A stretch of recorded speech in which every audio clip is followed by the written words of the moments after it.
eka kupema. Haleluya. Zvisina simba rangu kani maoko angu siya. Wamboimba kuti hautengeki nemota. Nawo wakuti zvisina simba rangu maoko angu siya. Kuroti moyo uri kurwadza. Vamadungwe muri kunzi mamaka Wingy D imi munode zvemahara ndima idai kuimbwa naWingy D. Munoti nazvo Vamadungwe bambo. Inini zvangu Wingy D handina dambudziko naye. Ndinotomufarira like the songs of Anna disappear. Ko inyuwani iri kutenderera iyi inonzi anzi pane song iri kutenderera yekunzi zvemahara siya, zvisina simba rangu siya. Hai. Saka imimi sezvo muchifarira Wingy kudai gava.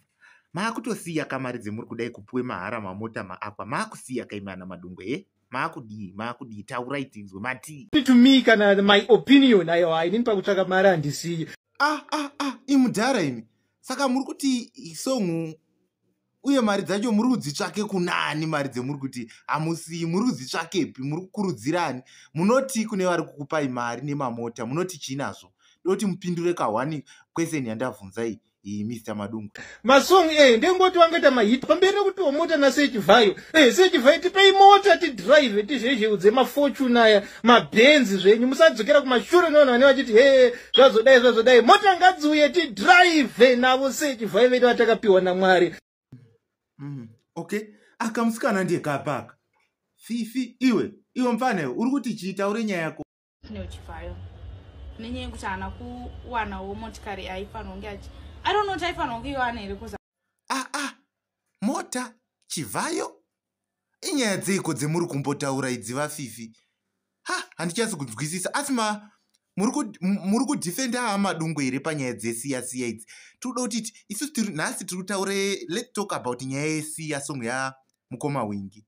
Ndoye tinoda kuti mutaure nezvayo. Asi matomhanye kumaakwa kumamota. Tinoda kuti mutipe zvizere. Inini chitaura. Zvisina simba rangu kani maoko angu siya. Wamboimba kuti hautengeki nemota. Nawo wakuti zvisina simba rangu maoko angu siya. Kuroti moyo uri kurwadza nechemukati, uri kurwadziwa mukati mako muri kurwadza Wingy. Mukati mako muri kurwadza zvisingaiti. Dai wanga uri munhu asina basa nazvo izvo ungadai watoimba mamwe masongs ari right asinei nechekuita nekupiwa vanhu mota nezviri kuitirwa vamwe vanhu. I don't know guys, what do you think? What do you think? Isi tiri kufunga kuti uri kuda kupemhe mota pachikuru isu. Ndo zvetiri kufunga. Hapana chimwe chetingafunga panyaya yawataura yaWingy. Uda kupemhe mota pachikuru, full stop. Ndo maonere edu sevanhu ndakamirire mafans. Tichiri panyaya yasiya iyoyi.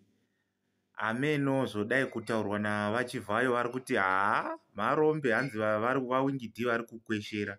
Nemafans acho futi ari kukweshera big time. Honai zvavataura. Nyatsoverengai. Musamhanye, musatye. Honai. Ndo message yacho iyi. But tine mafans mahombe egafa. Adai kutaurawo kuti ameno honai mega handingazokutauriri potai muchiverenga munaverengawo muone 105k baba kutenge madzini epadheni ndo nyaya dzatataka kubatirai pazuva ranhasi. So chenyu imimi ndechekuti munosubscribe, molike, mofollowa kwese. Tokupai makuhwa anenge ichinetsa kwete zvimakuhwa nazvemune muchipuwa izvo. Isu tinopai maguhwa chairo guhwa remhando ende tinorigadzira rinyatsokubuda riri so sweet kwemuri. Saka tongokurudzirai kuti musubscribe uye muone mavhidhiyo.